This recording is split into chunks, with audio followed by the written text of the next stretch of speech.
आप सभी को जय श्री श्याम। आज की वीडियो में फाल्गुन मास के शुक्ल पक्ष की अमलका एकादशी के व्रत की व्रत कथा हम आप सभी को सुनाने जा रहे हैं। आप जहां भी हो 2 से 3 मिनट का समय निकालकर हो सके तो अपने घर के मंदिर में बैठ जाइए और दाएं हाथ में जल लेकर संकल्प करिए, भगवान को अपनी बात सुनाइए। हे श्याम सुंदर, जो भी देवी देवता आपके सामने बैठे हैं आप उनका नाम ले सकते हो। हे श्याम सुंदर, मेरा नाम यह है, मेरे पिता का नाम यह है, शादीशुदा महिला पति का नाम बोलेंगी, गोत्र यह है, इस जगह के निवासी हैं, आज पावन पवित्र अमलका एकादशी का व्रत है, हम आपके व्रत की व्रत कथा सुनने जा रहे हैं। यहाँ पवित्र कथा पूरी होगी, वहां आप हमारी मनोकामना पूरी कर दो। जो भी बात है वो श्याम सुंदर को बता दीजिए, जल नीचे की ओर छोड़ दीजिए। अब हम उस दिव्य कथा को शुरू करते हैं।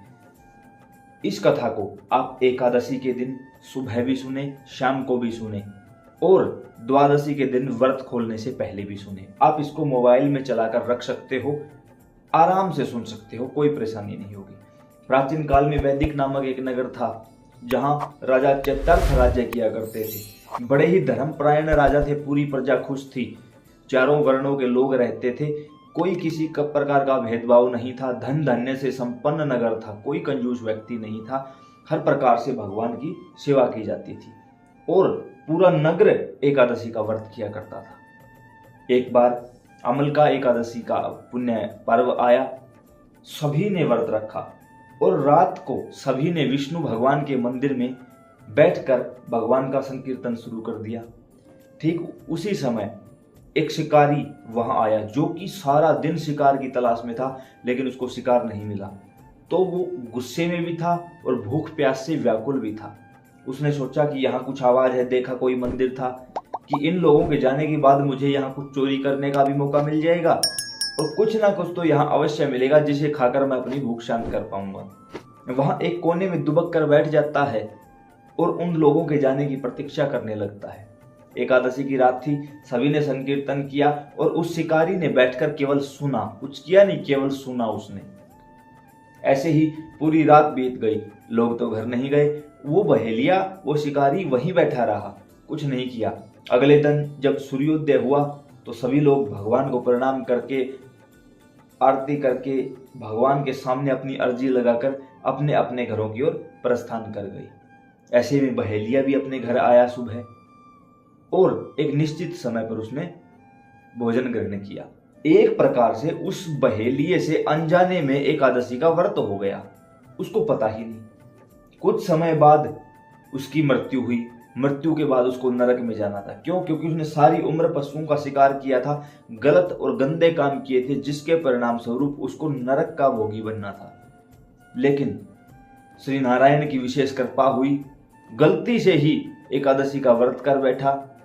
ऐसी कृपा हुई नारायण की कि उसको देव योग से स्वर्ग की प्राप्ति हुई एवं उसको पुनः एक राजा के घर इंसान के रूप में ही जन्म लेने का मौका मिल गया।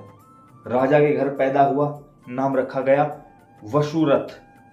बड़ा ही धर्मपरायण राजा हुआ, दान दक्षिणा में उसकी रुचि थी, वेद पाठ करना, कर्मकांडी ब्राह्मणों को बुलाना, साधु संतों की सेवा करना उसकी दैनिक दिनचर्या हो चुकी थी। एक बार वह अकेले ही अपने राज्य का निरीक्षण करते हुए अपने राज्य की सीमा से थोड़ा सा बाहर चला गया। वहां पर ज्यादा थकावट होने के कारण किसी वृक्ष के नीचे उसने कुछ देर विश्राम करने की सोची। ऐसे करते करते उसकी आंख लग गई। वहीं पहाड़ी से उतरकर कुछ डाकू आए। उन्होंने देखा कि कोई राजा है।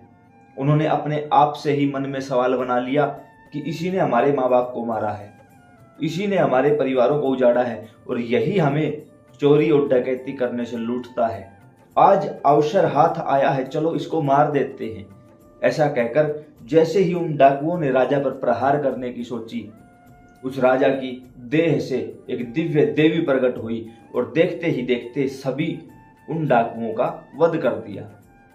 जब थोड़ी देर बाद राजा की नींद टूटी, राजा ने पूरा दृश्य देखा लेकिन कुछ समझ नहीं पाए कि यह वस्तुतः हो क्या गया। तब उन्होंने अपने आप से ही पूछा कि यह सब क्या है, क्यों है और कैसे हुआ। इन डाकुओं से मेरी रक्षा किसने की जबकि मैं तो सोया हुआ था।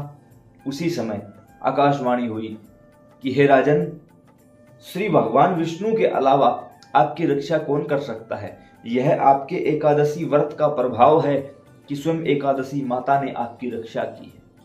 बड़ा ही खुश हुआ राजा, वापिस अपने नगर में आया, सभी को यह बात बताई और सभी लोग सुखपूर्वक एकादशी का व्रत करने लगे। यह दिव्य एवं मधुर लीलामयी कथा जिन प्रेमियों ने सुनी, जिन्होंने कही, या जिन प्रेमियों के द्वारा इसका किसी भी प्रकार से पान किया गया, हम श्याम सुंदर से प्रार्थना करते हैं कि जैसे उस राजा की रक्षा की, राजा का यश और मान बढ़ाया, श्याम सुंदर कृपा करें आपका और हमारा भी ऐसे ही काम बनता रहे, श्याम सुंदर के श्री चरणों में ध्यान रहे, यश प्रतिष्ठा मान ऐसे ही श्याम सुंदर बढ़ाते रहें। जय श्री श्याम।